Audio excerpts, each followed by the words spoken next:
Hello po, welcome muli sa ating Husky serye. At ngayong episode ay pag-uusapan natin to yung rubber na nasa ilalim. Nasa center stand pala nakakabit. At meron nalalaglagan yan eh. Nakakabili naman yan pero mas maganda syempre na i-secure natin. So eto, susubukan natin siyang i-secure gamit ang rubber band. At ayan, sinasalpak lang naman kasi siya. Sa akin medyo masikip. Pero maniniguro tayo at maglalagay tayo ng goma. So, susubukan natin na videoan yung paglalagay natin para maipakita. So, ganyan lang siya. Ipapalibot ko, papaikot dyan. Tapos, syempre, ilalagay natin dun sa parang ano niya, yung groove, yung yan, malalim na parte para hindi basta-basta matatanggal. So, tandaan nyo, rubber lang siya at meron din hangganan yan, magagatok din yan, matatanggal. So, samantala lang to. Kaya, tingnan natin kung anong pwede nating gamitin sa kanya. At eto na po. So, ito yung mga pwede nating gamitin. So, ito yung una ko nakita. Goma. Dito pala. Yan. Mas malito sa normal na rubber band. Ito yung mga normal na rubber band na makukuha nyo sa mga pagtali ng gulay, sa mga palengke, at saka yung mga kung ano-ano pa. So, pwede to, doblehin nyo lang kasi medyo malaki to nung sinukat ko eh. Ito, sakto lang to. Yung nakuha kong goma. Pero, manipis lang din to para siyang interior na sobrang nipis. Tapos, ito, yung mga sa mga kable natin ng mga electrical, mga appliances. So, pwede to pagdugtungin nyo to, tapos tsaka nyo ibubul yung kabila. So, parang iikot nyo lang na ganyan yan. So, marunong naman kayo niya siyempre. Tapos, yun, tago nyo na lang yung buhol, parang naman maganda tignan. At tsaka, siyempre, siguraduhin nyo na masikip. Huwag na may sobrang sikip na hindi nyo na matatanggal. Tapos, ito, yung tali, pwede rin to. Ano to sa mask. Sa face mask to, na surgical mask, ewan ko ba? So, yan, yung mga ganitong tali, pwede yan. Tapos, para siyang nylon eh. So, ibubuhol nyo na lang. Ito, sigurado tatagal to. Pero, kahit pa paano, magagatok din yan. Pero, ang gagamitin ko sa lahat, ito. Makapal to eh, kumpara dito. Nakuha ko yata to sa basta sa bike to eh. Sa chainring yata, na nabili ko. Hindi ko na matandaan. So, sana sumakto to. Pero lahat yan, pansamantagal lang yan.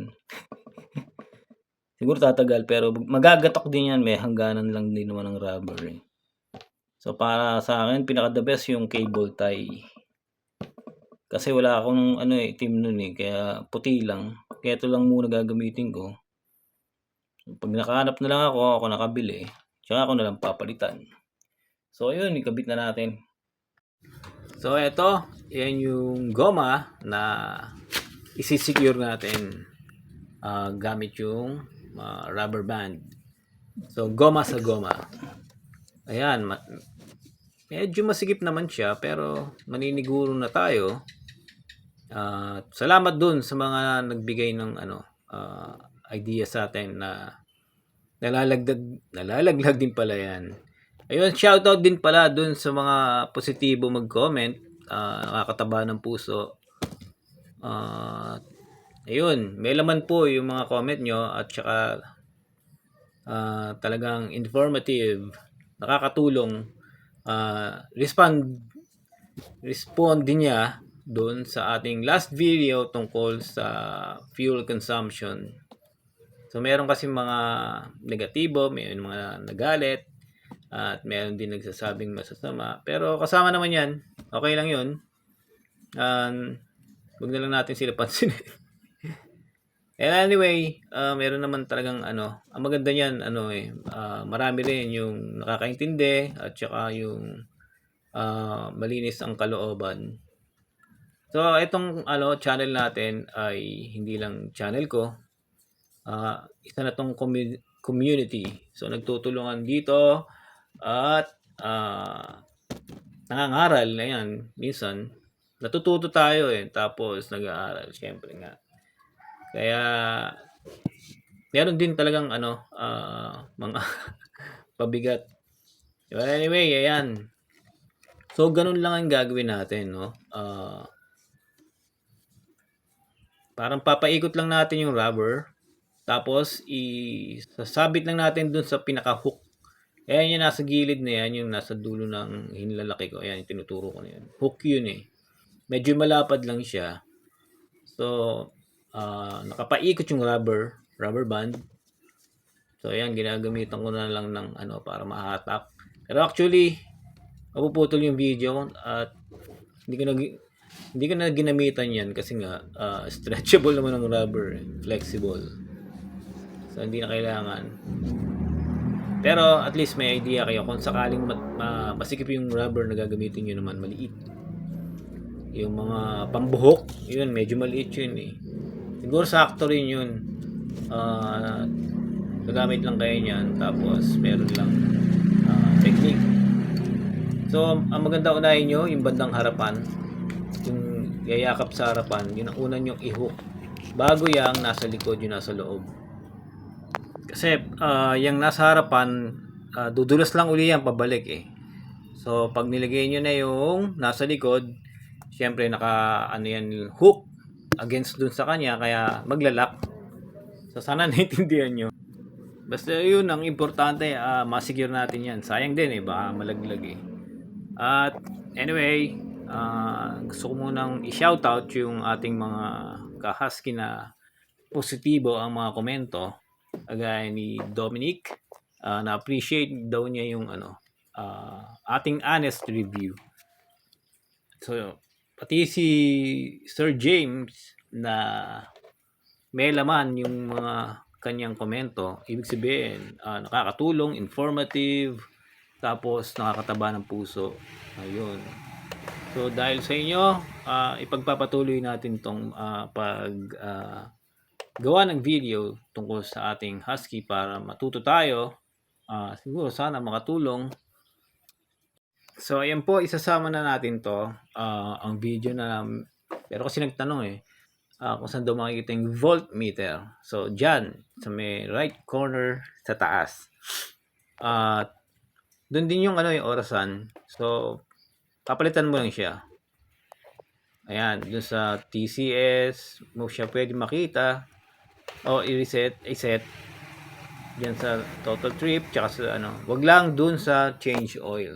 So apat kasi yan selection na yan So balik tayo sa TCS at makikita natin change. Ayan yung orasan. So isang click lang at magpapalit na yan sa voltmeter. So 12 volts, 12.1 volts yung ating kung yung iba nagtataka bakit hindi 14, kasi normally 14, nasa 14 yung yung volts ng ating baterya. Pero dito sa asking, nakapagtaka bakit nga 12. So hindi ko alam bakit. But anyway, ayan, pagkainan mo pala yung makina sa unang pagkakataon, susulyap yung masusulyapan mo yung voltmeter doon sa corner.